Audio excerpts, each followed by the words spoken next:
Mula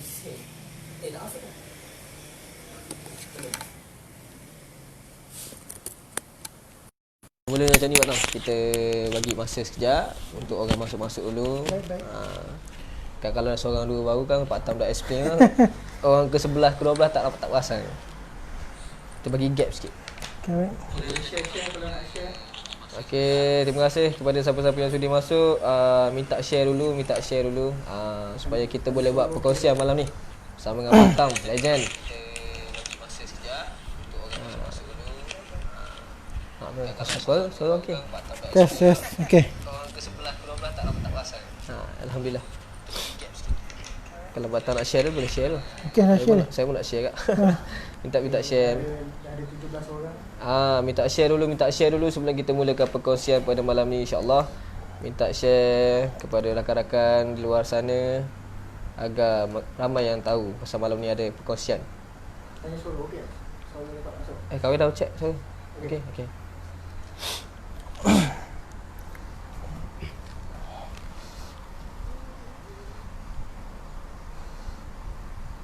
Okay, minta share. Terima kasih kepada siapa-siapa yang masuk. Minta share dulu biar lagi ramai masuk supaya kita boleh berkongsi pada malam ni.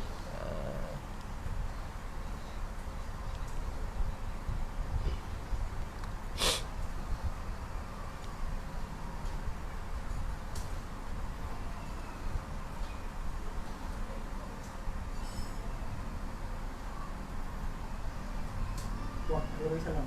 Ada Waalaikumsalam warahmatullahi wabarakatuh. Terima kasih kerana masuk. Minta share dulu supaya kita boleh melakukan perkongsian pada malam ni. Tak ramai sikit masuk.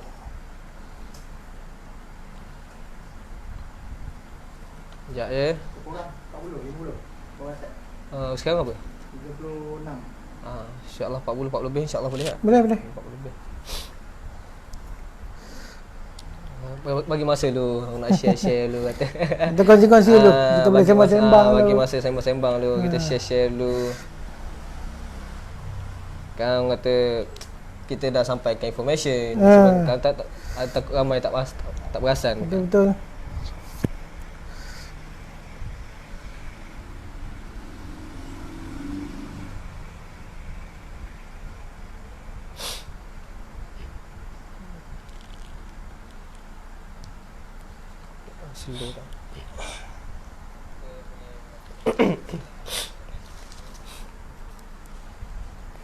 Terima kasih yang share. Hattori Kazuha Hattori share, terima kasih. Susah nak sebut nama. Jais Anwar, Assalamualaikum sahabat. Waalaikumsalam kepada Jais Anwar. Mungkin kawan Batam. Untuk Allah tiba-tiba tak nampak kan. Betul lah. Assalamualaikum semua. Ahmad Zubai AQ.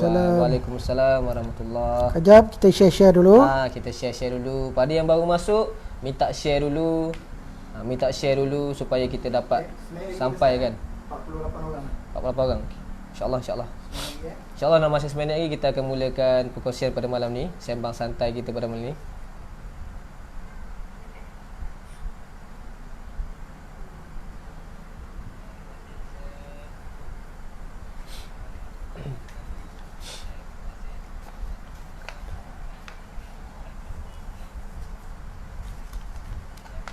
Boleh komen kalau ada apa nak bagi salam ke Pak Tam, sampaikan salam pada Pak Tam ke apa, boleh komen, tak ada masalah. Kita akan baca, insya-Allah kita akan baca komen-komen daripada para sahabat bila di dunia di luar sana, insya-Allah. InsyaAllah lepas ni kita akan mulakan sesi pada malam ini.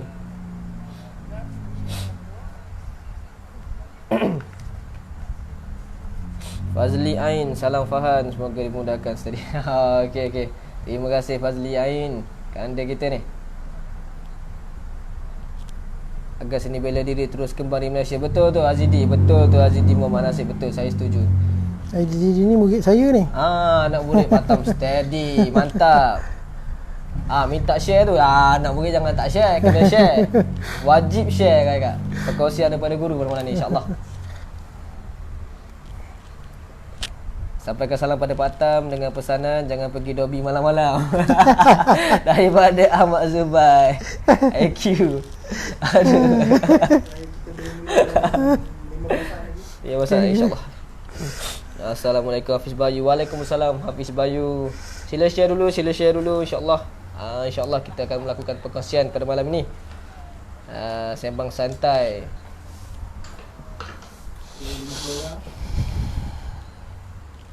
Masri Cik Ros. Assalamualaikum. Waalaikumsalam Masri Cik Ros. Share dulu sahabat-sahabat sekalian, share dulu insya-Allah. Cuba ya. 3 okey. 3 2 1 okey. Okay, Assalamualaikum warahmatullahi wabarakatuh dan salam hormat kepada semua beleri-beleri di luar sana.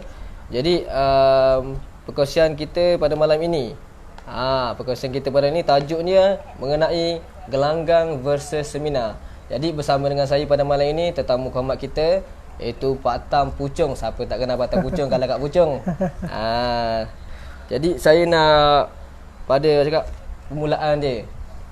Kalau boleh kita nak mengenalkan diri. Jadi pada mungkin kat luar sana siapa-siapa tak mengenali Pak Tam Puchong, mungkin boleh mengenali Pak Tam Puchong pada live malam ni. Jadi saya nak minta Pak Tam Puchong perkenalkan diri. Okey, baik. Okey. Assalamualaikum semua. Okey, selamat malam. Okey, saya kenalkan, nama saya adalah Khairul Nizam bin Muhammad Husin. Ini memang anak jati di Puchong lah. Oh, anak jati Puchong. Orang pure kata, pure Puchong. Jadi saya adalah pengasas Persatuan Silsilat Perkelahian Serantau Malaysia.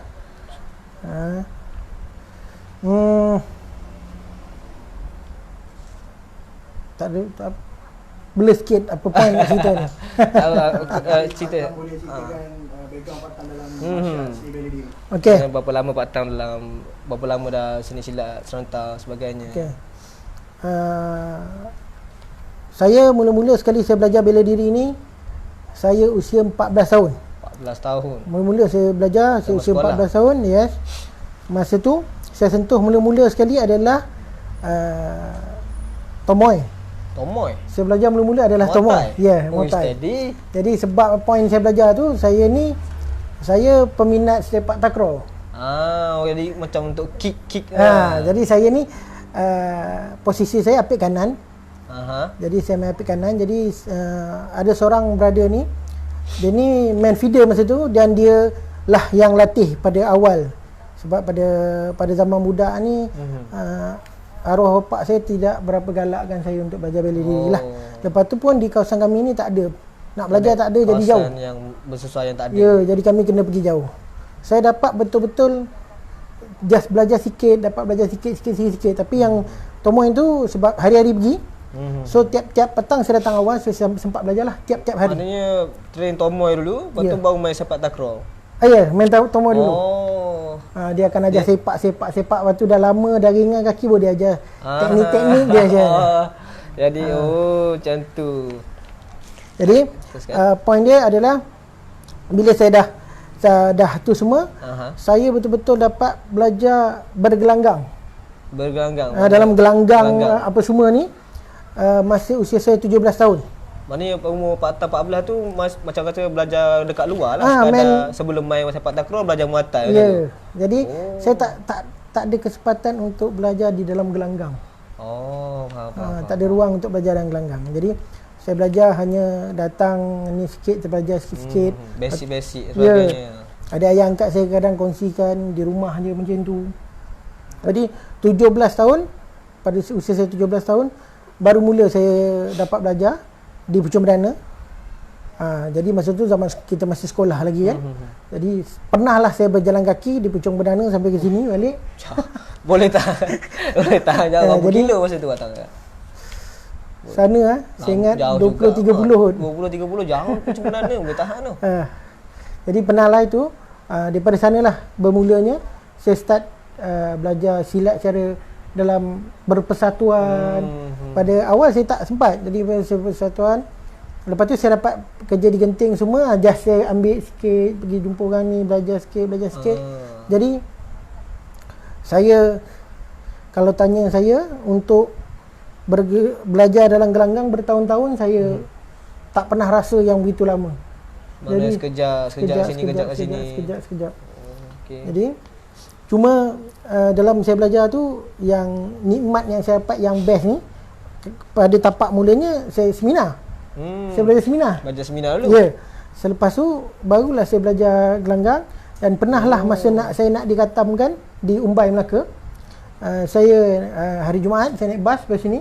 Berhenti ke Melaka Central, lepas tu naik kereta sampai ke Umbai. Ahad saya balik sini balik. Saya ingat seminggu ke 2 minggu saya pernah buat benda yang sama macam tu. Mana ada waktu 7 minggu tu. Ya. Nak cari ilmu dulu kat tahu, cari ilmu ni pasal. Saya setuju. Tapi kita terus kepada soalan. Okey, jadi mungkin kita terus kepada soalan. Okey.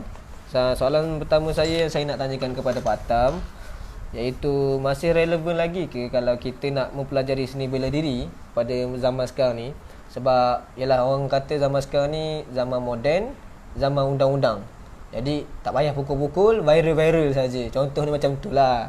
Jadi pendapat Pak Tam tu macam mana? Okey. Saya mula-mula saya suka jawab dua versi tak apa, apa yang dia cakap tu betul. Segi faham dia. Mengikut kefahaman dia betul. Mungkin sebab dia tak belajar bela diri. Okey, mungkin dia tak belajar bela diri. Mungkin dia belum kena terima bahaya. Mungkin dia belum terancam. Betul. Jadi dia rasa benda tu tak perlu. Betul, saya setuju. Tapi andai kata dia pernah rasa, pernah diragut, pernah kena samun, pernah kena apa-apa, betul. Ataupun buli ke apa, saya rasa dia sendiri, walaupun dia tak pernah belajar, dia sendiri akan jawab benda tu, yang benda ni penting, benda ni bagus, perlu dan sebagainya. Betul. Daripada Pak Tam, relevan atau tidak? bagi saya adalah yang pertama, benda ni bela diri ni adalah satu ilmu yang sangat penting untuk kita bawa di kemudian hari. Dia kadang-kadang tak pakai sekarang. Betul. Tapi dia pakai kemudian hari bila terjadi sesuatu.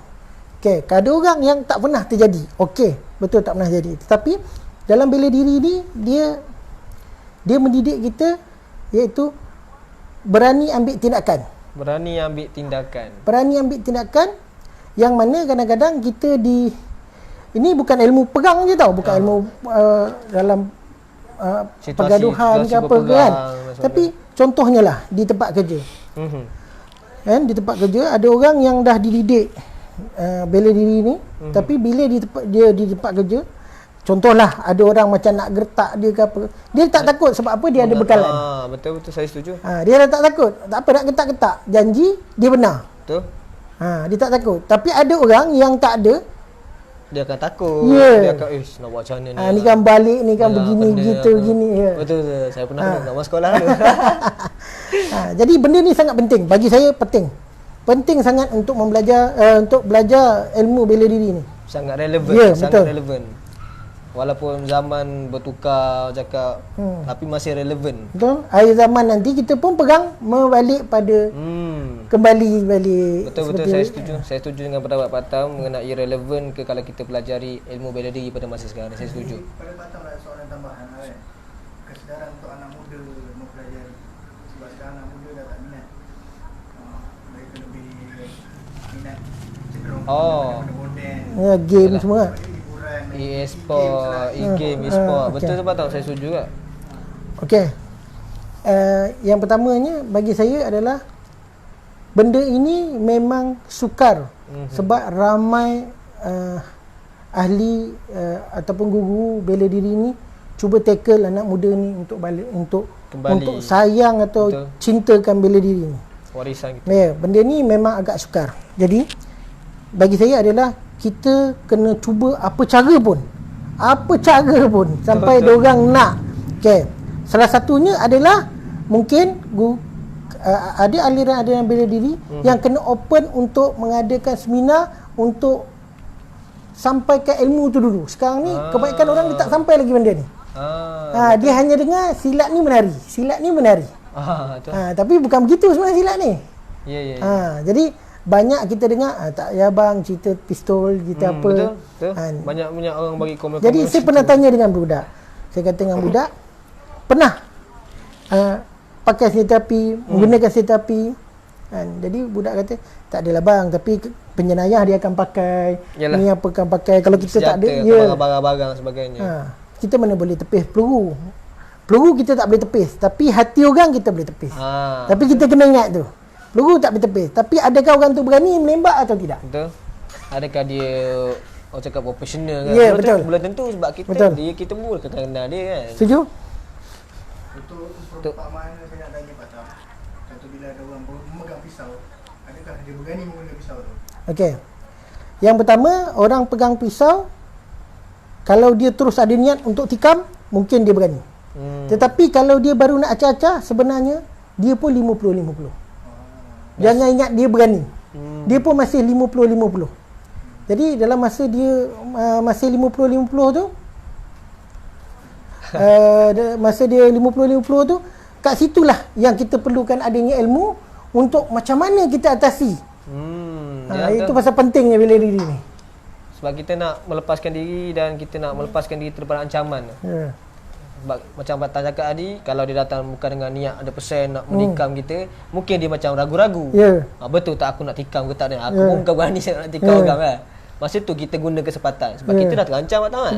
Orang tu dah bawa senjata, kita dah terancam. Jadi dengan apa yang kita ada, guna pakai, lepaskan daripada ancaman tu. Saya rasa saya setuju dengan pendapat Pak Tan. Soalan sebelum kita mulakan topik berapa? Ada orang kata ada gangguan sikit. Ada orang kata lari daripada pelawat. Ada gangguan sikit. Maaf ada gangguan sikit. Degil. Okey, balik tadi macam mana?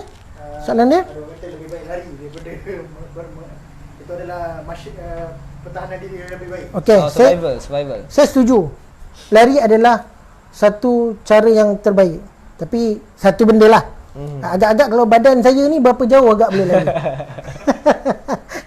Ini kita cakap agak-agak kalau badan saya segitu ni agak berapa jauh kita boleh lari. Tapi itu betul. Tak ada lagi orang macam cakap semua pun selari-lari, apa pun semua lari kan. Tapi macam mana dengan keadaan yang mungkin fizikal yang lagi besar ke, menyukarkan diri nak lari. Okey, itu untuk orang yang fizikal besar. Untuk orang sakit, betul. Jadi penting tu bela diri untuk kita pertahankan diri. Kita tak boleh nak lagi. Orang kata kalau boleh lari, tapi kalau boleh ni dah tak boleh. Betul. Ya. Betul. Kita tak fikir pula sebelum ni kalau macam mana. Kita hanya fikir bila dah asal lari tu, kita diri kita lah. Kita mungkin boleh lari. Macam Pak Tan cakap betul. Macam mana dengan orang yang sakit. Macam mana orang yang kurang kemampuan nak berlari masa tu. Apa yang kena buat. Kata contohnya lah, bapak dia ni atlet negara, boleh lari. Tapi ketika tu orang serang, ada bini ada anak.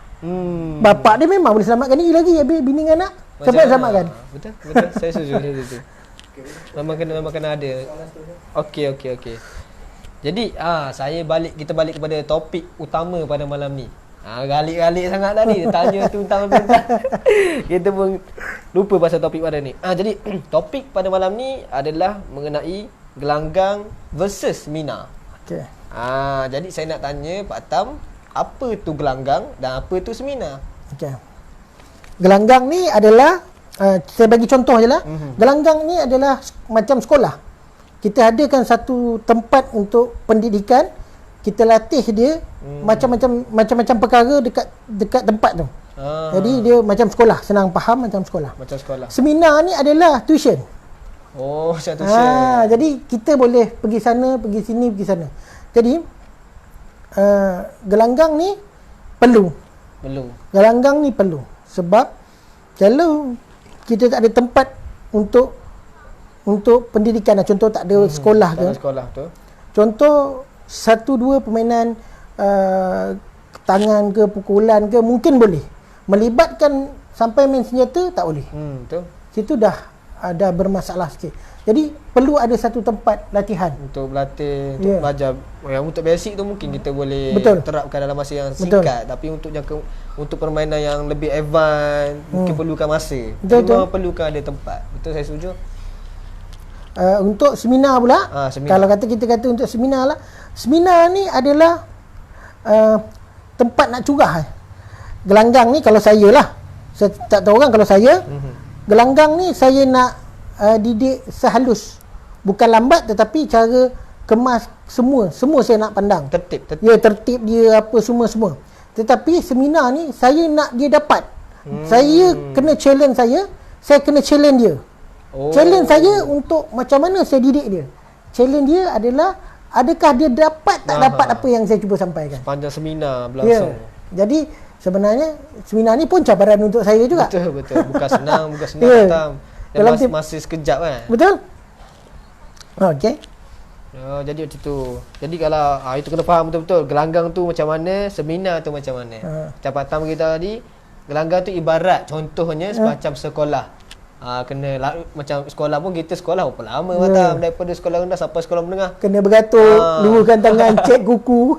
Waktu benda tu satu persatu diterapkan dalam sekolah. Betul. Tapi kalau buat kat itu kat seminar tak dapat lah. Tak dapat. Baru dapat bab beratur kena balik. Minggu depan pula datang pula. Betul. Betul. Saya setuju. Kita terus pada soalan seterusnya. Jadi itulah yang tadi tu pasal gelanggang dan seminar yang Pak Tam dah jelaskan. Jadi saya nak tanya pada soalan yang seterusnya.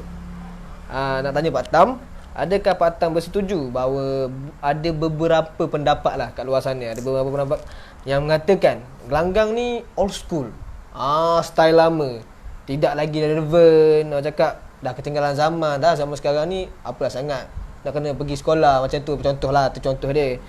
Sedangkan zaman sekarang yang moden ni kita boleh tengok dekat YouTube. Kita boleh belajar dekat kelas online contohnya kan. Apa pendapat Pak Tam mengenai ini? Okey. Gelanggang ni tempat dia contoh Contoh. dalam pendidikan ni kita nak buat satu tempat pertarungan di tanah rata. Di tanah rata. Jadi so kita ada tempat. Kita nak buat di agak-agak di ruang kecil, kita akan ada tempat. Kita akan buat tempat khas. Contohnya kalau dalam aliran pukulan ni kita nak letak step untuk laju. Kita nak pantahkan tangan contoh Pantaskan. So kita ada tempat yang kita buat. Okey. Tetapi kalau kat YouTube tengok boleh. Betul. Dia akan jadi senang bahasanya halusinasi. Lihat dengan fikir je. Dia tak sampai ke dalam. Kan? Jadi untuk latihan pada tubuh bergerak atau tidak tu bagi saya benda tu tak sampai. Betul. Jadi dekat YouTube kita tak boleh tunjuk cara terperinci. Contoh penumbuk tu macam mana, kat mana nak masuk dia. Kita tak boleh sampaikan. Jadi YouTube ni untuk daya tarik okey. Tetapi yang terbaiknya adalah balik pada gelanggang juga. Bergelanggang juga. Jadi YouTube tu saya tak kata salah. YouTube tu kita boleh ambil juga, tetapi kita kena ada guru untuk didik balik kita ni. Begitu. Maknanya kalau nak belajar YouTube boleh, tapi dah lama-lama tu kena ikhtiar cari juga gelanggang. Betul. Untuk berbetulkan. Mana kita tahu kita belajar kat YouTube mungkin kita belajar seorang-seorang kan. Jadi macam mana kita nak tahu yang kita buat tu betul? Ya. Pak Tam tak setuju lah yang gelanggang ni old school. Okey, gelanggang ni saya tak cakap tak setuju. Saya setuju gelanggang ni old school sebab dia macam ni. Bagi saya penting gelanggang ni, penting sangat-sangat. Sangat penting, wajib kena ada. Sebab gelanggang ni macam senang cakap macam kita balik cerita tadi, dia sekolah. Dia sekolah. Jadi sekolah tu dari mana tahun sebelum merdeka macam tu sekolah, cuma dia cantikkan. Cara pendidikan dia bezakan. Tapi dia penting. Kalau tak penting, orang dah sekarang ni banyak orang pakai apa? Zoom Zoom kan. Yang kalau online tu. Tapi tetap walaupun habis PKP tetap kena balik. Betul. Kena balik sekolah, kena balik IPT sebagainya. Jadi kalau ada soalan, contoh kita belajar, contoh kita bela diri bersama, kita main-main ada satu soalan keluar. YouTube tak boleh jawab. Tetapi guru boleh jawab insya-Allah. Betul, insya-Allah. Jadi penting. Gelanggang tu penting. Okey, ada soalan daripada ni? Tak ada soalan daripada tak ada soalan kita teruskan, tak ada masalah. Mana tahu ada soalan daripada ahli bela diri kat luar sana, kita boleh ajukan insya-Allah. Jadi kita balik kepada soalan seterusnya. Di antara seminar dan juga gelanggang, yang mana lebih berhasil ataupun efisien mengikut pendapat Batam? Sebab yalah macam Batam beritahu tadi, gelanggang ibarat seperti sekolah. Mungkin dia ada kelebihan dekat situ, dan seminar ibarat macam tuition, dan dia pun mungkin ada kelebihan dekat situ. Tapi keberhasilan keberhasilan dia yang mana lebih baik? Okey. Saya ada dua sudut pandangan, iaitu first adalah gelanggang ni kita kena ambil, orang yang nak belajar gelanggang ni dia kena ada masa yang cukup untuk belajar. Nama pun nak belajar. Betul. Lagi susah. Tapi untuk seminar pula kita minta dia satu tarikh, yang mana tarikh tu kita nak didik. Contoh, nak didik dia, nak bagi apa yang keperluan untuk seminar. Betul, sehari atau 2 hari untuk kita didik. Kita didik sehari atau 2 hari untuk kita didik. Jadi bergelanggang ni pula, kita balik pada gelanggang macam kita tadi pula. Gelanggang ni dia kena masa panjang. Jadi orang ni contohlah, seseorang ni baru habis sekolah. Ini golongan muda saya kata. Dia baru habis sekolah dan baru pijak alam pekerjaan. Baru bekerja, baru apa semua. Jadi diorang ni kalau duduk dekat kawasan rumah keluarga okey. Tapi bila duduk bujang, duduk masih menyewa, pindah ganda, bermasalah untuk dia mempelajari satu bela diri tu di situ. Contoh. Betul. Kena dia pindah agak jauh sikit dah terbantu. Contoh sekarang ni adalah budak-budak yang belajar. Dia belajar. Lepas tu dia dapat badan uniform. Contoh. Dah dia kena hantar tempat lain. Dia kena keluar akhirnya dia berhenti. Tu. Jadi bagi saya dua-dua ni perlu. Dua-dua ni memang perlu. Cuma kita tengok dekat pelajar ni yang mana sesuai. Kalau sesuainya dekat gelanggang. Kalau sesuainya dekat seminar, kena ada seminar. Jadi bagi saya dua-dua penting. Itu pandangan saya lah. Betul. Dari segi keberhasilan ni pula. Hasilnya okey. Gelanggang ada ramai juga yang keluar pada gelanggang yang berjaya. Dan bagi saya ada juga daripada seminar yang berjaya. Yang ada orang yang dia tumpukan seminar saja, mendidik orang dengan seminar. Dan yang belajar seminar ni belajar je seminar ni, bagi saya dia lebih, kadang-kadang dia lebih faham. Dia lebih memahami daripada yang bergelanggang. Itu balik pada kita cerita tadi. Dia punya challenge. Kita tengok challenge tadi. Challenge saya tenaga pengajar yang mengajar. Challenge saya tenaga pengajar dan challenge dengan pelajar. Challenge pelajar tu sendiri. Bagi saya Pak Tam, benda ni bergelanggang dengan seminar. Pendapat saya juga lebih kepada individu Pak Tam. Ya, betul. Mana kalau individu tu betul-betul buat dekat seminar. Jadi jangan tanya kalau kata walaupun seminar sekejap tapi dia lagi power, dia lagi pro daripada yang bergelanggang walaupun dah lama. Setuju? Betul. Boleh jadi ke macam tu? Boleh jadi. Kenapa tak mustahil? Tak mustahil. Sebab dia kadang-kadang kita ada 7 hari. Hari kita Sabtu sampai Jumaat. Ada 7 hari. Dalam 7 hari tu tak semestinya kita cergas 7 hari. Jadi gelanggang tu bagus. Dan ada orang yang dia tak boleh tumpukan, dia siang kerja balik dah penat, dia tak boleh nak tumpukan. Betul. Tapi dia dapat seminar, dia dah berarti hari tu adalah hari dia dah lupakan dia nak belajar bela diri je. Contoh dia masuk seminar. Free. Ya. Jadi kita dapat yang pentingnya sekarang ni pelajar tu sendiri. Betul. Individual lah macam Pak Tam kata ni, individu tu sendiri. Kalau tahu dia freekan waktu untuk seminar tu, dia memang tak fikir pasal kerja. Mungkin dia lebih fokus. Betul. Boleh jadi insya-Allah. Jadi kita teruskan kepada soalan yang seterusnya. Saya tanya kepada Pak Tam, apakah kelebihan dan kekurangan mendidik dalam masa yang singkat seperti menyertai seminar ni, macam yang Pak Tam beritahu tadi. Waktu seminar kan pendek kan. Kerana seminar ni paling lama pun mungkin sehari, 2 hari, hujung minggu kan, hujung minggu. Ataupun mungkin kurang lagi, mungkin sekejap. Jadi pendapat Pak Tam tu macam mana untuk seminar ni? Okey. Saya ada dua pengalaman. Iaitu saya memang buat seminar. Pak Tam buat seminar juga. Saya juga buat seminar juga. Buat gelanggang. Okey. Bila gelanggang ini saya kongsi pengalaman saya. Pengalaman. Saya kongsi pengalaman saya. Saya pernah ada satu pengalaman, saya datang gelanggang.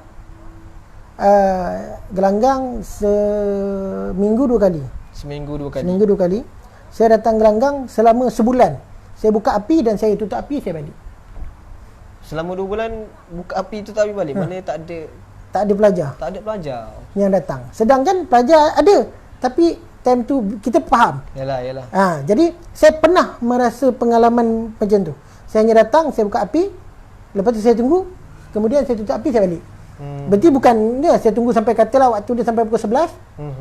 Andai setengah jam nak habis, saya balik lah.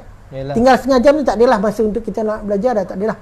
Tapi saya akan tunggu, kata saya mula 9.30, katalah 9.30 sampai 11.30. Sampai pukul 11 tu adalah limit saya.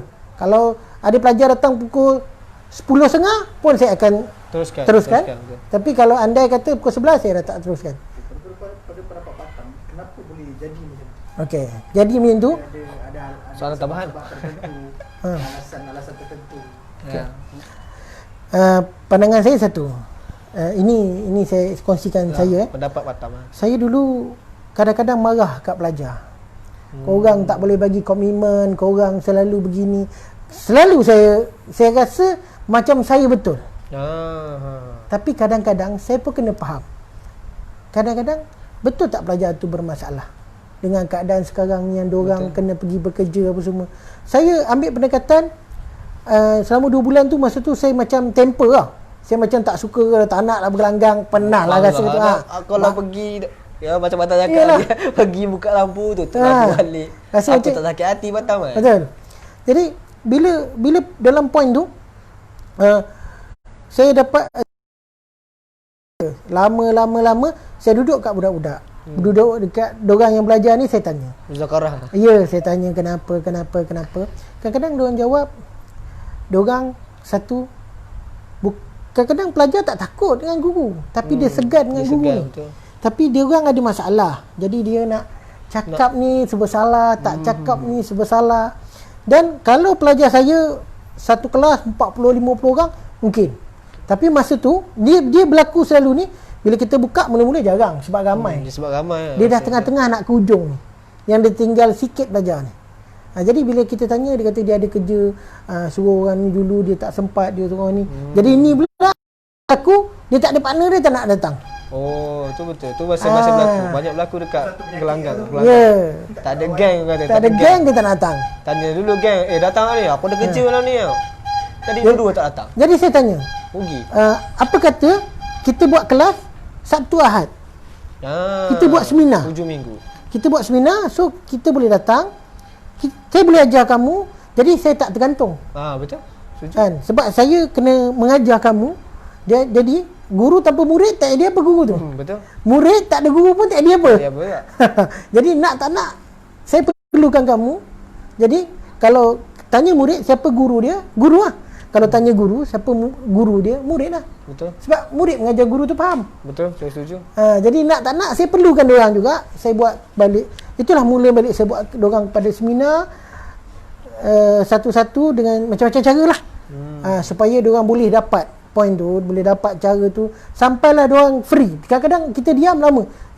Pak Tam rindu, apa kata kita buat gelanggang. Betul. Jadi saya jadi diorang datang dengan hati. Ada feeling, sampai ada feeling tu. Bila dah lama rindu bila lagi nak jumpa Batam. PKP ni tanyalah kata-kata wasilat, semua geram, gatal-gatal badan. PKP rasa Batam main kat rumah tu pun main sendiri-sendiri. Kita ada gap dan sebagainya. Makan masa untuk boleh jumpa sekarang. Betul. Sekarang ni berasa slow lah balik kan. Dah dapat balik buat bergelanggang dan sebagainya. Seminar dah aktif balik Pak Sam? Saya belum mula seminar. Saya last patutnya sebelum PKP tu. Bulan 3 ke? Saya memang ada seminar Kerambit. Saya nak buat seminar Kerambit. Tapi dah PKP. Yelah. Jadi tersangkut dah. Benda dah bertunda-tunda tadi, sekarang kena setting balik. Ya, kena setting balik insya-Allah. Masa tu dah mula uruskan ke atau baru berhasrat? Dah ada penyertaan. Dah semua dah nak start, dah ada tarikh semua. Dah ni dah setting baik apa gitu, dah setting baik tu. Itu macam mana tu? Dengan peserta-peserta yang peserta ada yang WhatsApp saya tanya semua, saya kata ada yang dah bayar payment semua. Kita cakap kita tangguh dulu. Betul. So kita akan buat benda ni clear, kita akan buat. Jadi kita pun nak dia macam ni. Kita pun nak yang terbaik untuk pelajar. Untuk pelajar. Jadi tak naklah dia kena belajar sembunyi-sembunyi, sulit-sulit. Kita tak nak stres, kita nak suruh dia belajar Kita nak happy-happy dengan ya, hati betul. Itu kita nak. Dengan keseronokan, dapat ilmu, dapat seronok, orang cakap, Betul? dapat silaturahim. Betul? Saya setuju Pak Tan, saya setuju. Okey, soalan seterusnya. Okey, saya teruskan dengan soalan seterusnya. Saya nak tanya, tadi kan saya tanya pasal seminar. Apakah kekurangan, apakah kelebihan kan kepada seminar. Jadi saya nak tanya, apa pula kelebihan dengan kekurangan yang ada pada bergelanggang? Okey. Gelanggang ni itu yang kita cerita tadi. Betul. Dia akan berlaku pada awal ramai orang belajar. Permulaan. Sampai tengah saya jadi guru. Ni kita cerita pengalaman ni. 2 bulan kita datang buka lampu, kita tunggu main telefon, lepas tu saya tutup lampu, saya balik. Maksudnya saya bujang masa tu. So, saya datang buka lampu, sama tak? Itulah rutin saya. Jadi rupanya bila tanya pelajar, saya punya masa tu saya fikir diorang tak minat. Betul. Bulan tu. Tapi yang pertama selalunya diorang cakap, satu, Pak Tam, kami ada masalah kewangan. Transport. Dia tak datang masalah kewangan, transport, kadang-kadang masalah kerjanya, kan? Jadi macam-macam benda. Jadi kita fikir, kita nak bantai diorang tak betul pun, kadang-kadang kita pun kena jadi diorang macam mana. Kan? Saya sendiri, kalaulah contohnya umur saya 14-15 dulu, gelanggang tu ada di sini, mungkin saya boleh pergi belajar. Betul. Tapi masa tu pun kena tahu, kalau keluarga saya berkemampuan, mungkin senang saya nak pergi belajar. Tetapi kalau tak kemampuan, saya ada hati. Betul. Saya belajar sekali, lepas tu saya dah segan nak datang. Sebab saya tak ada kemampuan lah. Jadi dalam gelanggang ni tadi, bila lama sangat, nak tak nak dia kena bayar bulan, kadang-kadang terpakai apa semua. Jadi kalau seminar kita dah beritahu siap. Bila tarik nak tak nak dia cari. So dia dah lock, senang. Dia dah buat preparation awal lah cakap. Ya. Tu yang kata Cikgu Razaidi lah. Awak dia kata sampai muntah darah kan guru kan. Kalau mungkin tak bayar yuran ni sampai muntah darah. Tapi satu benda yang begitulah, kadang-kadang murid ni ada masalah yang macam ni. Dan saya rasa masalah ni semua orang rasa masalah yang pendapat sama. saya pun macam tu kat Batam. Dah mengenai perguruan-perguruan. Saya pula, contohlah, adakah benda ni berkaitan dengan attitude? Sebab kalau dia nak pergi belajar, kalau kita tengok taekwondo, taekwondo so far still ramai. Walaupun keluar masuk tapi ramai. Ada yang mampu membayar juga, lagi mahal daripada silat. Berbanding dengan silat pula, kadang-kadang ada guru tu sampai tak bayar yuran langsung. Jadi bila dah ada yang murah atau free, boleh belajar, tak nak belajar. Tapi kalau yang mahal tak mampu nak belajar. Jadi adakah berkait bersangkut paut dengan attitude juga? Okey. Dia macam ni. Kita ni duduk dekat alam Nusantara ni adalah silat. Betul. Jadi beribu silat yang tak boleh nak disebut lah. Baik daftar, baik tak daftar, macam-macam lah. Kan? Jadi berbeza pula dengan taekwondo. Dia ada satu badan. Jadi dia kalau kata dia duduk sini, satu hari dia pindah sana, dia cari taekwondo kat sana. Tetapi kalau pelajar tu datang sini, dia belajar, satu hari dia pindah, adakah silat kita ada kat sana? Itu saya setuju. Kadang-kadang silat kita tak lepas dalam universiti atau sekolah. Betul. Tetapi taekwondo ada kat dalam ni, kat sekolah. Betul. Jadi pandangan saya memang ada benda tu. Jadi mudah untuk dia belajar. Jadi mungkin kita ni kena banyak lah. Kena ada banyak. So mudah. Sekarang ni susah. Jadi susah nak tak nak beginilah.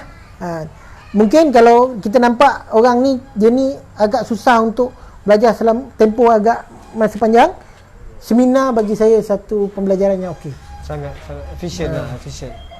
Bagikan dia rasa dulu. Cakap orang nak makan nasi ni kena rasa dulu kan. Dah rasa sedap baru sesah habis kan. Betul, setuju. Sebelum tu saya ada beberapa soalan. Ada beberapa soalan yang orang komen. Banyak juga sebenarnya. Mungkin kita terlepas pandang. Banyak. Bagaimana cendawan tumbuh? Daripada Amirul Faiz. Dia tanya, bagaimana dengan silat-silat yang baru tumbuh macam cendawan yang direka-reka sendiri dan lagi teruk mengaku sejarah silat lama-lama? Ni ada soalan daripada Amir Faiz. Bagus kat soalan dia tu. Okey. Dia macam ni. Benda paling teruk yang kita lakukan adalah tipu diri sendiri. Tipu diri sendiri. Kalau kita ada silat tu ada sejarah, kita boleh cerita. Betul. Tapi kalau tak ada, kita reka, sebenarnya paling teruk orang tu adalah orang tu lah, dia tipu diri dia sendiri. Kan memang orang boleh tertipu, tapi setiap benda tipu pasti orang akan tahu. Tipu lah macam mana pun. Akhirnya orang akan tahu. Okey. Bab kata cendawan macam cendawan tumbuh. Silat baru ni hujung. Silat banyak tum-tam. Satu ketika era 60-an, 70-an begitu juga. Oh, satu ketika dulu. Silat lincah. Adakah dia silat tu ada dulu? Betul. Jadi pengasasnya ada pada zaman tu. Jadi untuk saya sendiri silat ibarat silat yang baru tumbuh. Saya ada start main benda ni, saya kerja genting, tak silap saya kerja genting. Masa kerja genting. So bila saya cuti seminggu, kita dalam seminggu malam, seminggu petang, seminggu pagi, seminggu cuti. Jadi saya seminggu cuti, saya balik sini, jadi budak main. Jadi belakang rumah mak saya di dekat kawasan sini, belakang rumah mak saya ni tadi, ayah angkat saya ni adalah saya belajar sedikit dengan dia. Jadi kat situlah kita buat makin lama makin ramai. Sampai kita dah ambil gelanggang pada tahun 2008. 8 ke 2009. Okey. 2010 baru saya masuk seminar mula-mula di Pansun. Pukul Mak Kelang saya belajar mula-mula. Di bawah gerak tepat. Tu Pak Atam sendiri pergi belajar? Ya. Saya baru saya pergi sana, saya pergi belajar. Di Pansun tu dia buat seminar.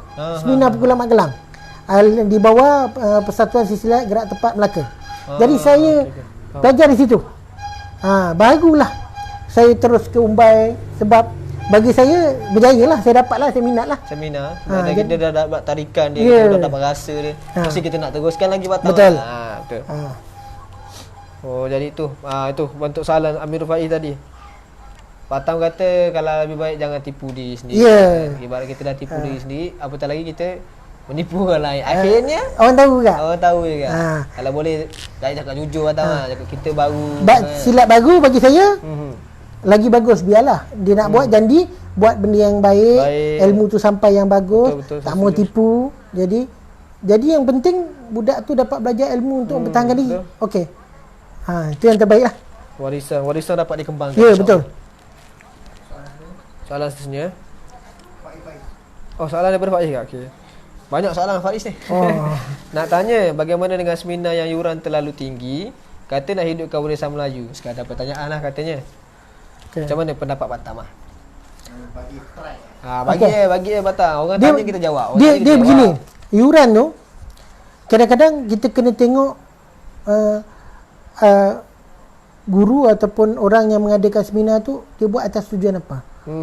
Contoh, dia nak buat benda ni, dia menggunakan kos dia yang tinggi. Takkan mungkin dia nak ambil seminar RM2, RM3. Betul. Okey? Dan kita kena tahu, hari ni kita nak yang terbaik, takkan kita takut nak keluarkan yang terbaik. Saya setuju.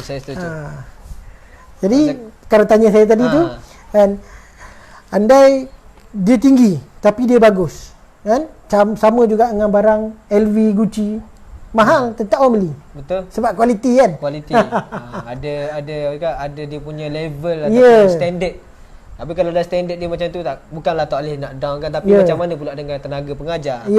Costing orang cakap. Betul. Costing minyak kereta, costing tempat sewa nak bayar. Betul. Kadang-kadang dia nak ambil ilmu tu pun dia tak dapat dengan harga murah. Betul. Macam mana dia nak bagi dengan harga murah? Kecuali guru tu tadi, maaf cakap lah, dia lahir yang mana band dia ada Tan Sri, Datuk ataupun Datuk Seri. Mungkin lah. Tapi kalau band dia tu macam saya, macam kebanyakan guru, jadi kita pun faham sendiri lah, tak berasap dapur kita ni kan. Betul. Jadi benda tu logik dan juga fakta yang sangat tepat lah bagi saya. Untuk melakukan seminar tu, guru pun kena tengok juga apa yang mana patut lebih, apa yang patut kurang kan. Betul. Bagi saya seminar tak ada. Okey, tak apa. Ada salah? Tam masih boleh jawab lagi? Boleh? Boleh? Boleh. Okey. Ya, ada soalan lagi. Oh, okey okey. Macam mana lepas program live ni? Cuba anjurkan program seminar free untuk 1 hari. Munasabah tak? Okey. Bagi saya untuk adakan tak ada masalah. Tak ada masalah. Kalau saya berkemampuan, kadang-kadang kita dapat dewan free. Betul. Kita dapat tempat free. Tak ada masalah pun kita kongsi. Sebab kadang-kadang kita nak bersedekah ni tak semestinya pada duit. Betul, saya setuju. Kadang-kadang ilmu pun boleh kita boleh sampaikan. Betul. Jadi saya memang saya sendirilah Pak baru-baru Tam ni saya ada bincang dengan pihak surau sini. Saya kata saya nak mengajar pedang. Mengajar pedang. Pedang di surau yang mana saya open, datanglah. Datanglah nombor 1 pada karya sinilah. Yalah, yang Datang terdekat, belajar. yang terdekat. Jadi saya tak ambil apa-apa yuran, saya kas. hanya nak surau dah ada tempat. Betul. Cuma Tempat dah ada. pelajar tu sendiri Kena luangkan masa. cek modal untuk beli rotan contoh. Oh, rotan. Lepas tu datang dan kemudian kita kongsikan macam mana teknik tu. Memang saya sendiri pun saya ada lakukan perkara itu. Betul. So tak ada masalah bagi saya, boleh je. Dan saya rasa kalau tanya ramai guru pun diorang pun okey. Tapi kena ada juga orang cakap effort daripada student lah. Ya, Takkan betul. Semua benda pun nak bergantung kepada guru. Betul. Kita sendiri takkan nak bawa diri je. Jadi macam Pak Tam cakap tadi, saya sangat setuju lah. Cakap Pak Tam tempat dah ada, Alhamdulillah. Jadi student tu sendiri yang mana nak belajar tu kena ada effort sikit, beli rotan lah. Kau beli rotan apa. Kalau budak-budak tu akan minta dengan mak ayah, mungkinlah rotan pun tak mahal sangat. Jadi mungkin Sebelum ni kita berjumpa dengan Master Saifuddin pun dia cakap keberkatan. Betul, saya setuju. Master Saifuddin pun ada sentuh mengenai benda ni. Takkan, yalah macam saya kata tadi lah, keberkatan dalam mempelajari ilmu tu amatlah penting. Ada soalan lagi? Sebab boleh. Sebab banyak Boleh. soalan ni. Panas sikit lah. Kita nak open dekat sana tu. Hafiz bagi, maaf bertanya, silat ni bersanad ke? Sanad ni dia begini. Hafiz Bayu. Kalau kita nak cakap sanad ni, kita nak cakap sanad pada baginda Rasulullah ke macam mana? Kalau nak cakap sanad ni lah. Kalau cakap siapa yang boleh confirmkan baginda Rasulullah tu main silat? Contoh ada nama satu persatuan silat ke? Ya. Tetapi memang ada belajar ilmu bela diri ada. Itu tidak memang diakui benda tu. Ya, jadi setiap manusia ni Allah memang bagi kelebihan. Untuk contoh, saya belajar dengan guru saya ada seorang badan dia kecil. Kan? Dia ajar cara dia dengan badan dia. Kan? Saya kena ikut dengan cara saya dengan badan saya. Betul. Jadi dia macam mana saya nak sampaikan? Mungkin hasil dia mungkin berbeza ke? Kalau pelajar tu sendiri kena kreatif lah, senang cerita. Pelajar tu kena kreatif. Ya. Apa tadi soalan? Saya lupa. Soalan tadi tu? Bersanad. Okey. Lupa. Okey. Jadi sanad ni adalah, itu saya kata balik tadi, ilmu ni betul dia boleh selamatkan diri atau tidak. Kalau kita hanya cakap sanad, bukan saya kata sanad tu salah. Andai kita ni Allah izinkan kita belajar dengan satu orang yang kita tidak pernah kenal. Betul. Tak pernah kenal, tak tahu, tapi itulah guru, dialah ajar kita selamatkan, dan dia bukan orang, maaf cakap, bukan orang beragama Islam. Takkan kita nak kata dia salah. Betul. Dia ngajar kita selamat diri, takkan kita nak cakap dia salah. Betul. Jadi kita tanya sanad, dia pun pelik. Apa sanad, dia tanya kita kan. Ya, kita betul. tak boleh jawab. Jadi yang penting ni, kita nak belajar ilmu bela diri ke kita nak belajar sanad? Kalau nak belajar sanad, pergi cari yang contoh tarikat ke, yang betul-betul bersanad. Belajar solat ke, belajar agama ke yang betul-betul bersanad, yang ada sanad, itu cantik. Dalam bela diri ni, kalau dapat alhamdulillah, kalau tak dapat, kata orang mana ada depan mata tu capai. Jangan orang kata gajah depan mata tak nampak, kuman seberang laut ni kita kejar. Betul. Perumpamaan pun dah ada sebut mengenai Madu. Ya, jadi betul juga sebab macam Pak Tam kata tadi, apa yang niat di hati tu nak mencari ilmu bela diri ataupun yang macam bersanad dan sebagainya, memang ada setengah pendapat mungkin kata benda tu perlu dan penting. Tapi bergantung kepada niat. Betul, saya setuju lah, bergantung kepada niat. Boleh? Masih lagi boleh menjawab? Boleh. Okey. Masih ada soalan lagi ya? Wajah Kamarul ni ilmu silat ni. Ya, Wajah tahu. Salam, ada setengah silat boleh diajar ke orang bukan Islam dan ada setengah silat tidak digunakan ajar kepada bukan Islam masuk sini. Apa pandangan Cikgu Patam sebagai pengasas silat? Okey. Jadi balik pada kreatif pelajar, kreatif guru. Andai hari ni kita nak atau tak nak mengajar, itu je.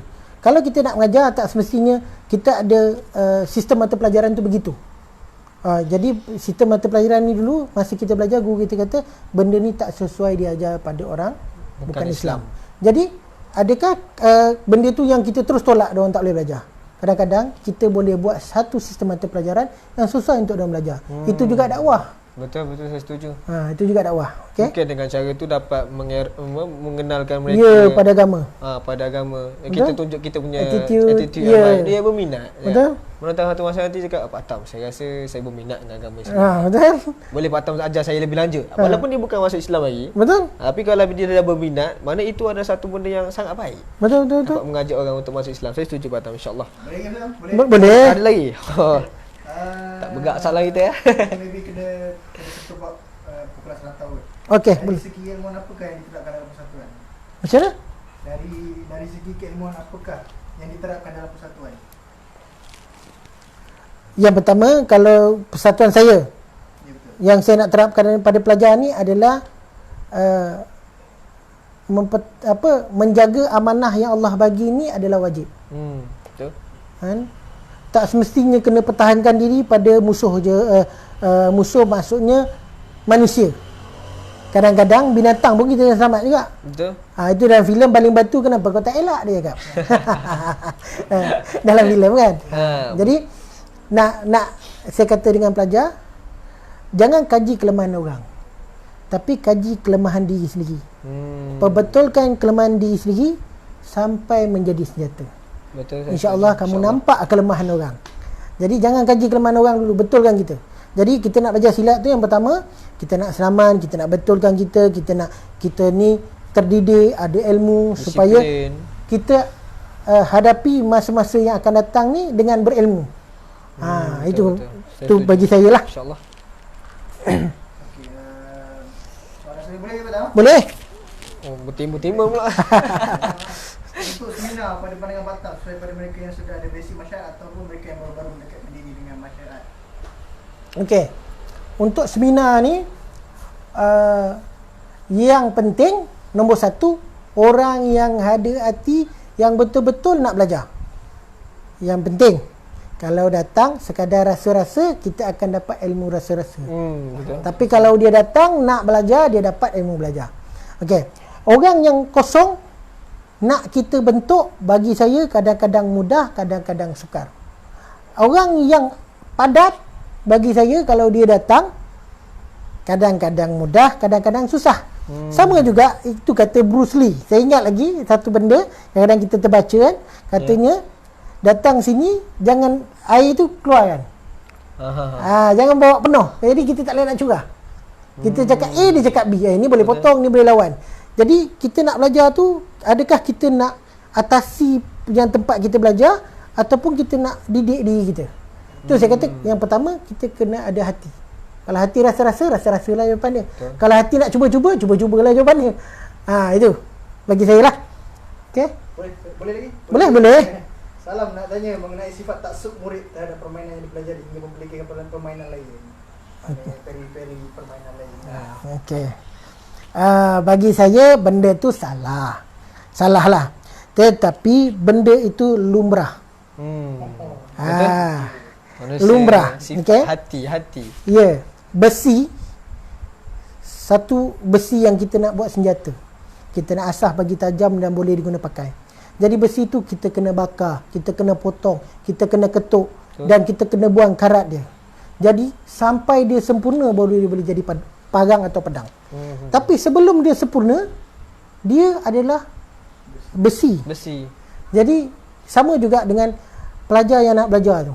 Untuk kita jadikan dia ni, itulah yang dia kena lalui. Ya. Jadi kadang-kadang pelajar tu tak sup. Jadi kita fahamlah BBMU.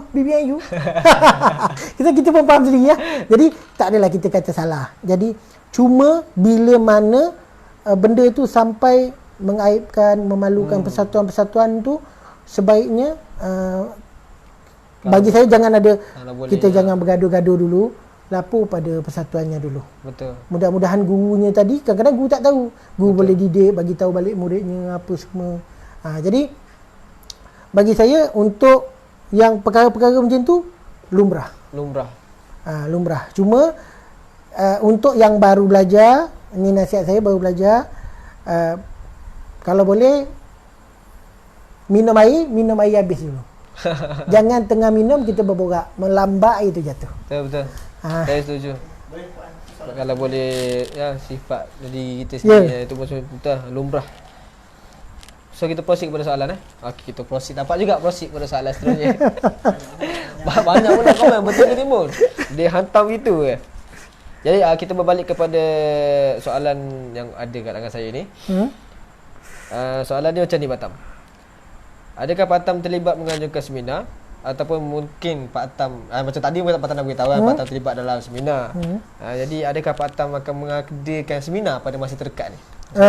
Macam PAP pun dah tak ada dah. Yalah, ada lagi masa terdekat ni. Dalam hujung bulan ni memang ada budak minta. Saya nak tengok keadaan dulu. Kalau keadaan boleh, saya buat. Kalau tak boleh, sampai betul-betul kerajaan membenarkan buat, saya akan buat lah. So untuk sebelum tu saya cerita dulu. Pukulan Rantau ni sendiri, dulu saya buat gelanggang. Sekarang saya cuba ubah konsep untuk macam mana saya nak sampaikan. Jadi saya belajar satu pengalaman demi satu pengalaman. Jadi sekarang ni satu pengalaman saya nak saya kongsikan adalah saya mengajar 3 hari dulu. Saya kata 3 hari tamat. Jadi seminar style 3 hari tu Sabtu Ahad je. Hari yang ketiga adalah majlis tamat diorang dulu. Majlis jadi semua kan? 2 hari tu saya minta dia bagi hati diorang. Dia selesaikan pembayaran, dia bagi hati dia datang, saya cuba bagi hati saya untuk saya sampaikan benda. Jadi saya akan bagi benda tu. Jadi benda tu ambil masa. Kalau belajar di gelanggang, dia ada contoh 2 jam. Betul. Kadang-kadang sejam setengah. Kadang-kadang paling lama pun 3 jam. Tetapi seminar saya dapat mengajar daripada pukul 9 sampai 5 petang. Kadang-kadang terlajak. Kadang-kadang tu lepak-lepak, malam boleh sambung lagi malam. Contoh kita buat di Pansun, kita buat di mana-mana lah.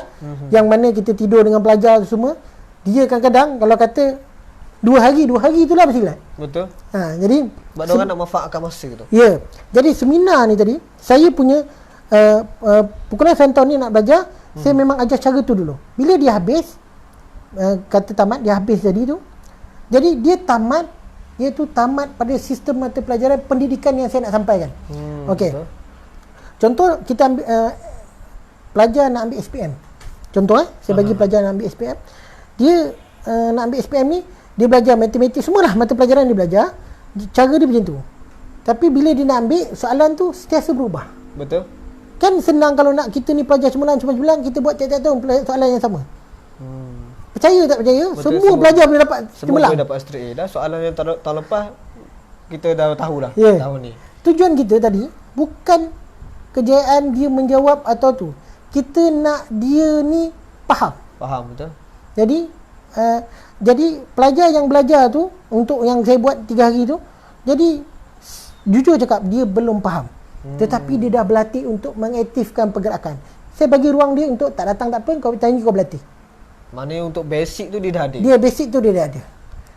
Cuma bila dia kata nak bergelanggang, baru senang je sebab dia dah ada. Dia datang, kita dah ada, semua kita dah bagi. Betul. Tinggal kita betulkan mana yang tak kita kemaskan. Itu cara Persatuan Silat Pukulan Serantau Malaysia. Itu cara saya buat, saya terapkan. Jadi silat saya nak buat gelanggang di mana? Contoh di Langkawi, saya pergi Langkawi. Duduk sana 4 hari, dah settle. Betul ke? Jadi andai satu hari dah ada, saya datang sana, baru kita buat.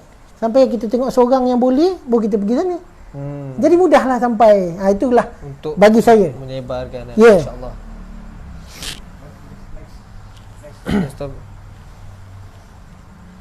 Okey. Jadi soalan seterusnya adalah kita nak tanya cakap pengalaman Pak Tam dalam menguruskan seminar. Mungkin Pak Tam boleh share. Tadi memang Pak Tam ada maklumkan lah, tapi ni orang cakap personally Pak Tam rasa sebab yalah setiap seminar-seminar tu mungkin berbeza-beza sebagainya. Jadi pengalaman Pak Tam dalam menguruskan seminar. Mungkin orang kat luar ataupun masyarakat kat luar sana boleh menggunakan teknik-teknik pengurusan yang Pak Tam gunakan. Mungkin Pak Tam boleh sharekan. Okey. Saya pun sebenarnya pendatang baru. Dalam silat ni saya pendatang baru. Silat saya ditubuhkan pada tahun 2015. 2015. Seminar mungkin dalam 2 tahun saya baru. Jadi saya pendatang baru. Jadi saya pun masih belajar. Okey. Tetapi saya dah cuba beberapa cara. Teknik sebagainya. Dan memang kita cuba buat yang mana tak ada orang yang nak daftar pun ada. Contoh, kita kena faham keadaan sekeliling dulu. Untuk kita adakan seminar, kita kena faham keadaan sekeliling. Jangan buat tengah bulan. Betul. Jangan buat musim budak nak masuk sekolah, musim perayaan yang mana ini family ataupun orang menggunakan kos yang besar. Betul. Dia pakai duit untuk anak sekolah, untuk apa. Jadi dia nak join seminar, dia agak memang tak mampulah. tak mampu. Jadi itu poin-poin dia adalah waktu-waktu tu jangan buat. Okey. Satu lagi, andai kita nak buat, pastikan kita siap. Saya pernah cuba buat seminar, keadaan saya tak siap. Saya tak siap. Saya kat rumah ni, saya ada macam-macam saya nak kongsikan kat seminar. Sampai di seminar jangan kata pelajar, saya blur. Apa saya nak kongsikan? Saya fikir korang tak nak tanya soalan. Tanya soalan saya jawab, tapi saya tak tahu apa saya nak bagikan. Jadi bila kita pendatang baru, kita belum ada sistem dia macam mana kita nak buat seminar. Jadi bagusnya kita rangkakan dulu satu sistem untuk kita bawa supaya seminar tu tadi mudah. Betul saya setuju. Itu bagi pengalaman saya lah. Okey. Sebab rangka penting Mak Tam. Betul. Rangka penting sebab kita dah ada atur, orang cakap alternatif, dia punya apa? Alternatif Abang panggil apa tu? Tentatif. Tentatif maksud saya. Tentatif. Nak sebut tentatif jadi alternatif. Tentatif macam biasa setiap program tu jalan lancar, sesuai kena ada tentatif lah. Ada soalan, berapa peringkat bengkung tu dikira sebagai guru ataupun hantu guru? Daripada Hafiz Bayu. Soalan dik-dik ke? Okey. Berbalik kepada persatuan tu sendirilah. Kalau persatuan saya sekarang saya ada bengkung tamat hitam. Lepas tu hitam tengah ada merah. Calik dia bukan calik, dia kira merah, kita bengkung, lepas tu tengah tu ada ada merah. Di hitam betul tengah merah, itu pembantu jurulatih, merah full jurulatih. Lepas tu ketua jurulatih lah. Itu dia merah full, tengah dia hitam. Cuma kita terbalik kat situ. Sebenarnya bengkung ni, tujuan kita buat bengkung ni tadi, itulah cara untuk saya menghargai pelajar betul. Jadi anda kata satu hari bengkung boleh tak saya ubah-ubah warna? Boleh. Kan bengkung tu benda yang kita buat. Yalah, betul lah. Jadi anda kata dia tak nak berbengkung, tak ada masalah. Tak nak bertali pinggang, tak nak apa, tak ada masalah. Ada je silat. Betul. Yang setahu saya dia hanya ada bengkung merah je. Sampai habis pun bengkung merah. Beza dia pakai sampin tak pakai sampin. Ada. Ada perguruan yang ada je tu. Ya, betul juga Pak cakap Tam. Sebab dia mengikut perguruan masing-masing lah. Ada yang mungkin colour bengkung dia warna lain. Sebab kita kan banyak. Betul. Kita kan banyak style pun berbeza-beza juga. InsyaAllah. Kepada soalan daripada ni ke? Soalan daripada okey, sorry. Sebab takut ada soalan daripada ni, daripada sahabat-sahabat. Okay, jadi soalan saya yang seterusnya, saya nak tanya Pak Tam. Apakah pandangan Pak Tam rentak dunia seni bela diri pada zaman sekarang ni berbanding dengan zaman dulu? Mungkin daripada skop besar lah. Kita nampak. Okey. Zaman dulu ni gadget tak ada. Betul. Gadget tak ada. Jadi orang zaman dulu ni, kita cakap kalau kenduri kenara pun cukup. Diorang akan sekampung, akan sepakat, buat sama-sama. Tapi zaman sekarang ni, kita nak berbual, maaf cakaplah, dengan adik-beradik, kita lebih berbual dalam phone berbanding berdepan. Betul. Kadang-kadang duduk kedai minum, kita adik-beradik nak cakap pun jadi berat. Dia macam tak tahu apa point nak cakap. Tetapi dekat WhatsApp bukan main lagi. Ya. Kalau dekat gadget ni, kita macam-macam ada je poin-poin yang kita nak buat lawak lah, apa semua. Jadi dalam keadaan sekarang ni, kita mungkin kena pandang atau lihat dengan keadaan sekeliling. Keadaan sekeliling. Andainya nampak keadaan sekarang ni begini, kita tak mungkin kita nak cuba ubah macam balik pada zaman dulu. Betul. Jadi kita pun kena selangkah. Kita tak boleh mati dekat situ. Kata orang, kalau kita duduk situ sama macam katak bawah tempurung. Katak bawah tempurung, betul. Jadi tak tetapi bergerak. orang dulu memang cara dia begitu. Dia kena datang gelanggang, kena tertib dia, kena apa dia, kena ini. Jadi diorang punya masa malam diorang pun memang diorang ada masa rehat. Tapi kita ni zaman sekarang kadang-kadang kerja 24 jam. Betul. Kan? Kerja 24 jam. Dah habis kerja ni, kita buat kerja lain pula. side income ni semua. Jadi kita kena tengok keadaan sekeliling lah, pandangan saya. Keadaan sekeliling, waktu keadaan semasa saya Ya, rasa. betul. Keadaan semasa. Mungkin dulu lain, sekarang lain. Betul. Benda tu kita pun nampak pada, yalah macam mama ayah kita dulu cakap, abah dulu pergi sekolah 50 sen je. Ya. Situ pun kita nampak dia punya perbezaan yang sangat ketara. Sekarang ni kalau anak kita, tak contoh anak-anak cakap pergi sekolah, kalau tak ada RM5 tak cukup. Betul. Mungkin kan. Betul. Sebab kan kalau fardu ain dan sebagainya. Ya. Tapi macam mana ibu bapa kita pada zaman dulu 50 sen sangat besar. Betul. Situ pun orang nampak perbezaan yang sangat Betul. ketara. Jadi memang kita boleh cakap betul lah. Tengok contoh satu. Kita tengok keadaan sekarang. Keadaan sekarang. PKP, gadget sangat penting. Yang mana kita cakap pelajar tak bagus. Betul. Pelajar ni budak-budak, contoh kita cakap budak-budak tak bagus gadget. Tapi bila keadaan sekarang ni, dia mula bagus. Dia mula penting digunakan. Jadi tu rasa kita kena tengok macam mana keadaan dia. Keadaan. Dia tak bagus pada keadaan yang macam mana. Ya. Dia bagus pula pada masa macam mana. Betul. Pada Batam, rentak dia dulu macam mana melihat. Maksudnya macam tu. Okey, kalau dulu ni belajar silat ni rata-rata kita dengar. Rata-rata. Tapi sekarang ni memang agak suram. Cerita dia agak suram lah. Cuma orang silat dengan orang silat. Orang dulu, orang silat tu kalau kata ada silat, setiap kampung kalau boleh ada gelanggang. Setiap rumah pun orang. Ya. Setiap rumah pun ada. Dan saya sendiri di sini, kami dulu bekas-bekas anak atuk bapak saya, daripada bapak saya bekas pekerja lombong biji. Jadi andai katalah ada kundi kendara nak main kompang, pergi cek kompang je. Tak perlu berlatih-berlatih, tak apa. Cek kompang je. Majoriti budak sini semua boleh main. Jadi macam itulah orang dulu. Kalau suruh bersilat, ada kundi kahwin, tolaklah siapa, semua boleh bersilat. Tetapi beza dengan sekarang. Tak boleh aku belajar, aku lain sikit. Contoh. Sebab kadang-kadang dia tak dapat ilmu dekat tempat dia. Dia dapat ilmu kat luar. Jadi orang dulu ni keadaan sekampung dia kuat. Orang sekarang ni contoh macam kita taman. Kadang-kadang kita taman, kita tak ada nak tak ada nak sekali tambah-tambah dengan kerja berbeza sini, kerja sana kerja. Orang dulu kalau kampung ke situ, semua kerja dalam tu je. Kerja kampung, kerja dekat situ. Kawasan nelayan. Ya. Kerja nelayan semua. Betul. Jadi buat aktiviti kerja dah sama-sama. Ya. Belajar pun belajar benda yang sama-sama. Buat aktiviti yang sama-sama. Jadi kalau nak buat apa-apa semua mudah. Betul. Katalah kita ni budak-budak, zaman budak kita nakal. Kita nakal, tahu dia pakcik ni. Kau siap. Lari kita. Betul. Sekarang budak-budak Kita kenal dia. Betul. Pada beberapa kata macam mana boleh jadi suram? Apa faktor-faktor yang menyebabkan suram? Suram ni maksud bagi pendapat saya adalah keadaan Keadaan keadaan sekarang. Sebab contoh zaman dulu bela diri ni dibantu oleh semua.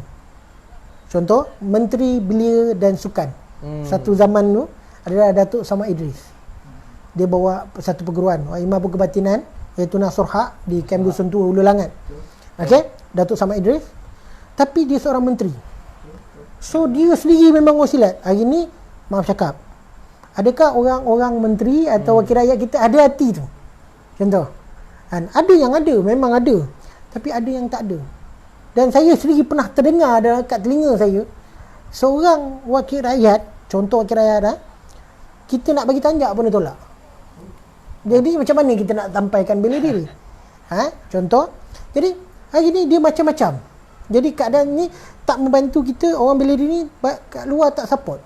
Dulu filem silat ni melambak. Betul, drama. Sekarang kungfu banyak. Lepas tu cerita-cerita, contoh nak jadi superhero kenalah pakai satu pakaian dia, contoh suit dia lah apa semua kan, jadi Captain America ke apa ke kan. Kena begitu. Jadi budak-budak nampak yang tu. Tetapi kita kecil-kecil dulu kita dah tengok Aiman bersilat. Betul. Kita dah tengok besar dengan dia punya cerita. Arwah Latif Bugiba bersilat. Betul. Bertarung, kita dah tengok. Uish, ni besar aku nak jadi panglima. Saya sendiri pernah, ini pengalaman saya sendiri pernah saya pergi panjat, masa budak-budak ni saya panjat satu pokok. Saya cuba kertas tu bila balut nak berbentukkan macam keris. Sebab saya nak, wah ni pendekar ni. Dia cerita kecil-kecil. Semangat betul. Tapi budak sekarang tak ada. Sampai pernah sekali saya ajar budak-budak, dia tanya saya, hari ni kalau apa kartun budak-budak ni, Allahu Akbar, yang boleh pecah tiga ni apa? Bobo Boy. Bertarung dengan hantuah, siapa menang? Saya pun macam akal kita, tapi itu kita faham itu budak-budak. Tapi satu benda itu membantu juga. Sebab ada digital, budak-budak dah tahu Chris Siamang Tunggal. Siamang Tunggal. Kita UPP. Betul.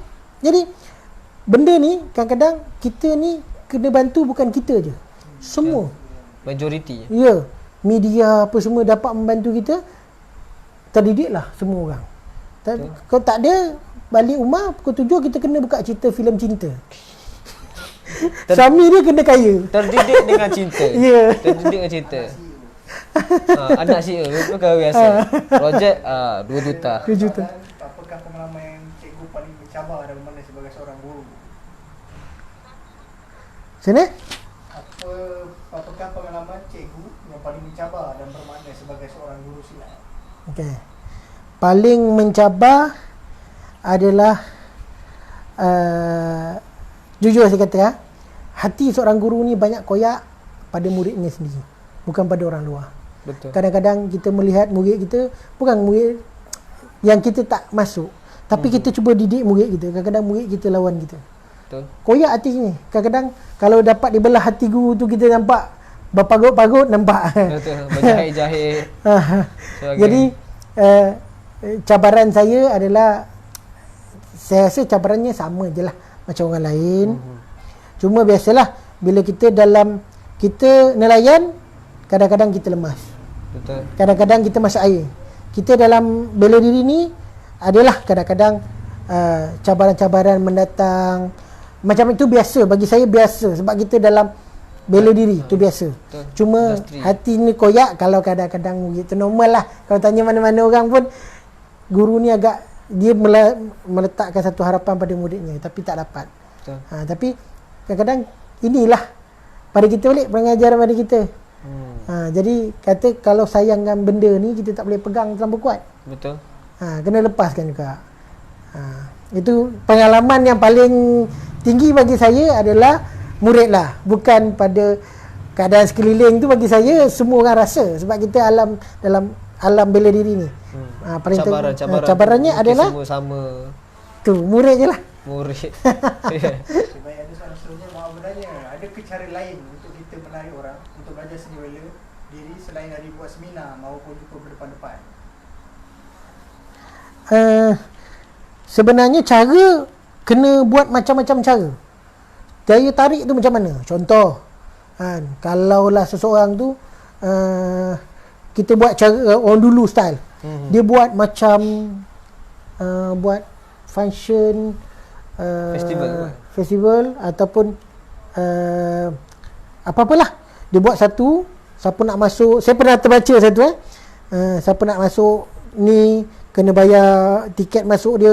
Dia demokan pecah batu semua. Daya tarik. Betul. Yang mana daya tarik ni tidak melampaui batas. daya tarik ni tidak melampaui batas. Jadi daya tarik ni tidak melampaui batas. Jika melampaui batas, susah kat kita balik. Betul. Contohlah seorang tu boleh tarik lidah gunting putus ke, contoh. Tapi memang ada. Betul. Alam nyata ni ada. Putus, lepas tu dia masukkan balik, dia buat balik. magic kan. Magic. Jangan kita pergi kat depan, contoh saya pergi depan taman ni, saya gunting potong putus. Jabatan Agama Islam datang kan. Jadi sesuai pada keadaan yang kita nak buat tu. Jadi bagi saya kena cuba semua segi. Contoh seminar, contoh kita buat kat surau, apa-apa yang saya bukan buat tu je. Saya pernah macam konsep seminar, cuma saya buat dekat PWB. PWB ni saya pun tak ingat lah nama penuh dia. PWB ni untuk perempuan-perempuan dekat satu-satu tempat. Jadi dia tanya, kita perempuan, tumbuk tak kuat, Betul. hati takut, Betul. ni tak order kan. Jadi macam mana kita nak pertahankan diri? Saya kata apa yang dia boleh buat? Kalau saya boleh cubit. Kita ajar ilmu macam mana untuk dia cubit. Saya boleh sepak, ajar sepak. Saya boleh tarik rambut. Pastikan tarik rambut tu orang tu cedera. Betul. Yang penting orang tu cedera.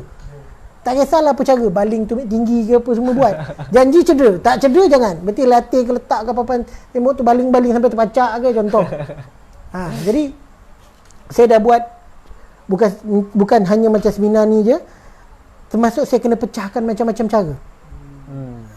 Kongsikan macam-macam cara. Kreatif macam Pak Tam cakap, dia kreatif kan. Kita duduk satu tempat surau ke, panggil budak-budak main free, kita ajar lipat tanjak. Betul. Kita ajar macam ni, kita ajar macam tu. Buat je. Yang penting hati dulu. Dia ada hati kat kita, okey. Yang penting kita nak tu dulu. Betul. Bagi suka dulu Pak Tam. Yes. Macam nak tackle lah. Kita nak tackle awet pun kalau boleh, kita pun ada banyak cara. Lesih dulu.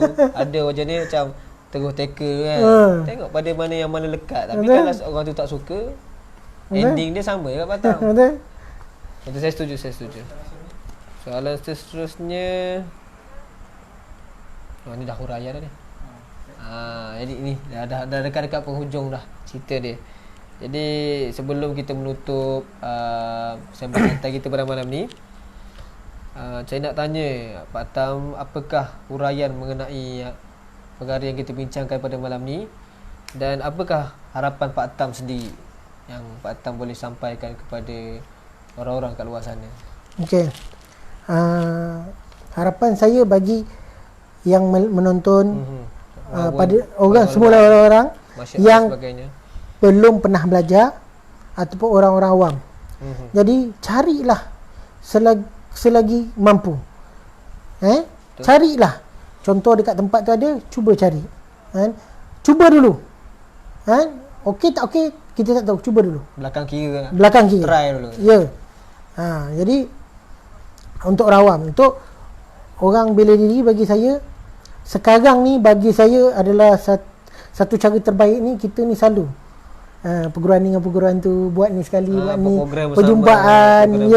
Jadi benda ni kalau dapat kita buat kerap ataupun buat di tempat awam, benda ni satu daya tarik dan satu benda yang sangat bagus. Contohlah kita ambil seorang ni 1, 2, 3 kaedah. Tak semesti kita kena ambil buah yang kita belajar ni. Betul. Takkan kita tak kreatif untuk tunjukkan perkongsian apa buah. Betul. Buah boleh direka berjuta. Betul. Sangat banyak. Buah boleh direka berjuta. Tetapi yang penting kita nak bagi atau tak bagi. Betul. Kalau kita tak bagi, jawapan tak bagilah. Kalau kita nak bagi, tak semesti perguruan kita punya. Betul. Itu yang penting kita faham. Jadi untuk bela diri ni mungkin kita dapat kumpul sekali, duduk sekali. Sekarang ni nampak benda ni dah jalan. Cuma kita dapat buat lebih dan lebih, itu yang terbaik lah.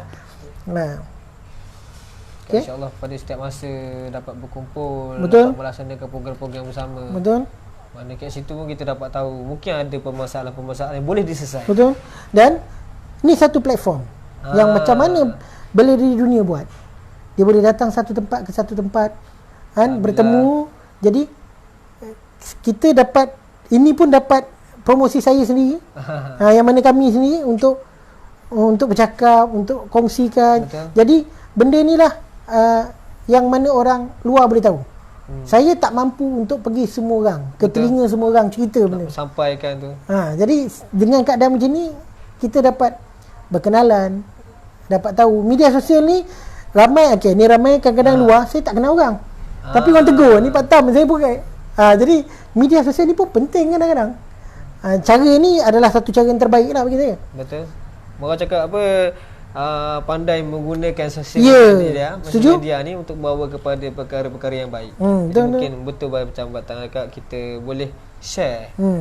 Dengan cara ni, video ni pun akan diletakkan dekat dalam page dan mungkin akan disebarkan kepada orang lain kat luar sana. Jadi benda tu akan bergerak secara cakap dalam media. Macam betul, macam Batang kata, dah nak jumpa seorang-seorang. Sekarang pula susah musim PKP. Betul. Kita nak jumpa pun mungkin akan banyak halangan. Betul. Jadi ini adalah salah satu caranya. Betul. Saya setuju. Sebelum kita ni, Pak Tam boleh terangkan sikit macam mana nak menghubungi Pak Tam. Okey, betul ya. Dekat mana, apa di Facebook Pak Tam. Okey. Facebook saya adalah Pak Tam Puchong. Okey. Kalau nombor nak hubungi saya, ni yang nombor. Saya ni lupa. 018 257 Boleh 3567. Boleh tengok kat belakang, rasa nampak kan? Nampak? Okey. So itulah nombor saya. So hubungi. Saya ada di Puchong. Facebook, IG pun ada. Saya ada di Puchong. So bolehlah. Benda yang paling saya suka adalah kenal dulu. Tak semestinya datang terus nak belajar silat. Pun kadang-kadang kita tak ada mood pun nak ajar. Yalah. Tapi kalau datang jangan lepak. Tu best lah tu. Kita lepak, layan, sembang-sembang lu. Itu bagi saya lah. Okey. Ada? Tak ada apa, Pak ambil tu. Sekejap. Okey. Kalau tak ada apa, saya ada serangkap pantun. Oh ya, ada share pantun Okey. Kalau keris jatuh di kaki, terlihat kaki tak luka. Okey. Sebang santai jatuh di hati, bertanya diri, insya-Allah tak lupa. Terbaik. Terbaik Batang, terbaik. InsyaAllah. Tu saya ingat nak promote belakang tadi. Tunjuk-tunjuk sikit sebab ada Facebook juga, ada IG juga, Instagram daripada Pukulan Serantau. Facebook daripada Pukulan Serantau. Jadi mana-mana ataupun siapa-siapa yang baru saja menonton atau melihat video live kita pada malam ni, mungkin boleh pergi kepada Facebook Pukulan Serantau, Instagram Pukulan Serantau untuk mengetahui lebih lanjut maklumat-maklumat mengenai Pukulan Serantau Batam, insya-Allah. Ada ni komen. Ada lagi? Tunjuk satu pukulan. Saya okey, saya tak ada masalah. Datang Batam sendiri lah. Boleh, tak ada masalah, boleh. Buat live sikit. Cabut apa kan? Kita cabut ya.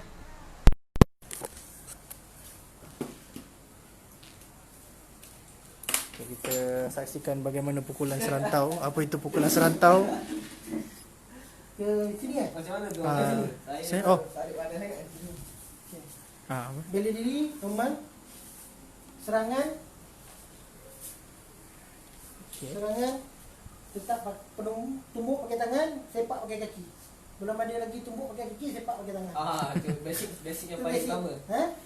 Jadi tak kisahlah dia nak tumbuk dua ke apa, itu dalam kalau kita pergi belajar sudah dia ada lah kongsi-kongsi. Okey. Andai kata yang penting kita sedia tak sedia. Nak ambil ni sedia tak sedia, contoh. Okey, contoh dia tumbuk. Okey, ambil dalam boleh, ambil luar boleh. Bawah nak lagi apa semua boleh. Okey, tapi saya ambil luar. Tumbuk, saya tekan ke bawah. Sekarang ni saya naik ni, saya naik ni. Contoh dan saya naik sambung dengan ni. 3. Okey, tumbuk. Tekan. Sudah. Ini benda simple. Tu terus tekan. Okey. Jadi contoh tadi kalau kita tekan ni nak tumbuk ke nak hentak ke kita pulang kita. Yang penting lemah. Dia kena lemah dulu.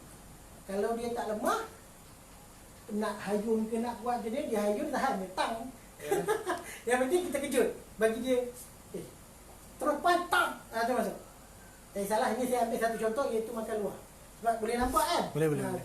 So saya alihkan badan saya tarik kaki saya tumbuk balik tempat tadi, saya tarik ni, saya alihkan, saya tekan, saya sambung ni, tak satu, dua, siku tu masuk, tum. Dah tu. Dalam satu pergerakan. Ya. Mesti nak sepantas dan semampu mungkin. Jadi nak bagi pasti tak nak kena. orang kata nak makan, biar makan sampai kenyang. Jangan makan main-main. Nak try Ada yo kat luar. Bagaimana? Oh belum. Segar oi. Segar. Oh, sorry. Tahu. Ini belajar. Okey, Wan. Tutup. Oh dah cukup kan. Okay, insyaAllah saya pun dah dapat rasa tadi. Air tangan Pak Tam, alhamdulillah. Tapi tak ada masalah, ini perkongsian Pak Tam, perkongsian. Sakit tu dah sakit dalam belajar masyarakat, bela diri tu perlu ada. Jangan kata kalau rasa saya takut sakit kan, belajar masyarakat, baik awak belajar masak. Belajar masak. Tapi belajar masak kena minyak, kena pisau, still sakit juga. Jadi apa benda yang tak sakit dalam dunia ni? Betul. Yang penting nak atau tak nak. Nak atau tak nak. Jadi dalam setiap apa yang kita lakukan ada cabaran dia. Dan cabaran dia memang agak menyakitkan. Tapi kita nak tengok ujung dia. Akhir dia. Kita berada kat puncak. Seperti kita naik bukit juga. Kita naik bukit, kadang-kadang mungkin kita tergelincir, terlanggar batu dan sebagainya. Tapi yang indah dia bila kita berada kat puncak, kita dapat tengok keindahan alam. Setuju. InsyaAllah. Jadi saya nak ucapkan terima kasih kepada Pak Tan Kuchong di atas perkongsian malam ni dengan tajuk kita gelanggang versus seminar. Jadi mungkin kita akan berjumpa lagi pada masa akan datang, insyaAllah, pada program santai ke ataupun program apa-apa yang akan datang. Dan kita akan bertemu dengan orang-orang masyarakat dekat luar sana, insyaAllah, pada sesi sembang santai pada masa akan datang bersama dengan mungkin tetamu yang lain, mungkin dengan Batam lagi, kita tak tahu. Cakap apa, banyak perkara yang nak dikongsikan, dan kepada siapa dengan bagaimana tu, insyaAllah pada masa akan datang kita akan bertemu lagi. Jadi insyaAllah sekian daripada saya, Farhan Lekir daripada Bela Diri Dunia, dan tetamu kita Pak Tan Kuchong daripada Pukulan Serantau pada malam ini. Ada rezeki di lain hari kita akan bertemu lagi, insyaAllah. Assalamualaikum warahmatullahi wabarakatuh, dan salam hormat kepada bela diri di luar sana.